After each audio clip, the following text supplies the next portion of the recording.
आज मैं मुख्य न्यायाधीश के सामने राम मंदिर की यानी बहस की आवश्यकता के लिए मैंने एक मेंशन किया था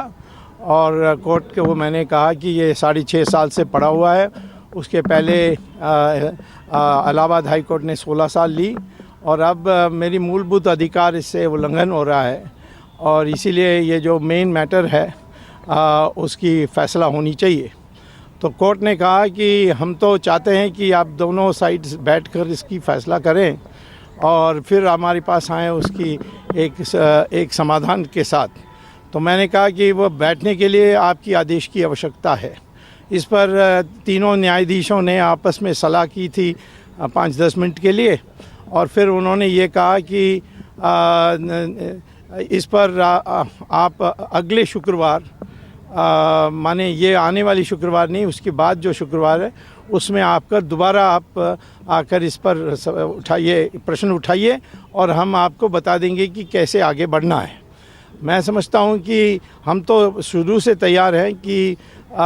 मस्जिद भी बनना चाहिए, मंदिर भी बनना चाहिए, परंतु मस्जिद को सरयू नदी के उस पार बननी चाहिए और ये जो ज़मीन है राम जन्मभूमि वो संपूर्ण रूप से राम मंदिर का होना चाहिए, क्योंकि सरकार ने भी 1994 में नरसिम्हा राव सरकार ने एक एफिडेविट फाइल की थी सुप्रीम कोर्ट में कि यदि ये कभी सिद्ध हो जाए कि वहाँ पहले एक मंदिर था और उसके बाद ही मस्जिद बना तो हम ये सारा ज़मीन हिंदुओं को दे देंगे।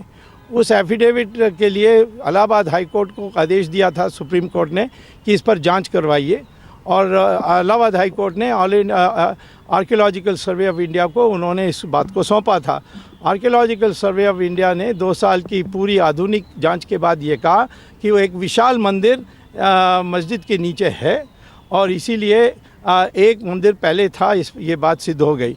तो ये सारी चीज़ों को ले करके और ये भी जब सऊदी अरेबिया और अन्य देशों में, मुस्लिम देशों में मस्जिद को एक नमाज़ पढ़ने की जगह मानते हैं और नमाज कहीं भी पढ़ा जा सकता है। तो मेरा सुझाव है, मैं नहीं कह रहा हूँ कि ये मान्य सुझाव है, परंतु सुझाव है कि सरयू नदी के उस पार एक मस्जिद बने और यह सारा जो राम जन्मभूमि है वो राम मंदिर के लिए सौंपा जाए। तो ये हम चाहते हैं कि न्यायाधीश एक मीडिएटर, ये जो मध्यस्थ करने के लिए कोई एक न्यायाधीश का नाम सुझाए और मैं आशा करता हूं कि अगले फ्राइडे में, ये आने वाली शुक्रवार नहीं, अगले शुक्रवार, उसके बाद जो अगले शुक्रवार है उसमें ये फैसला कोर्ट की तरफ से अपेक्षित है।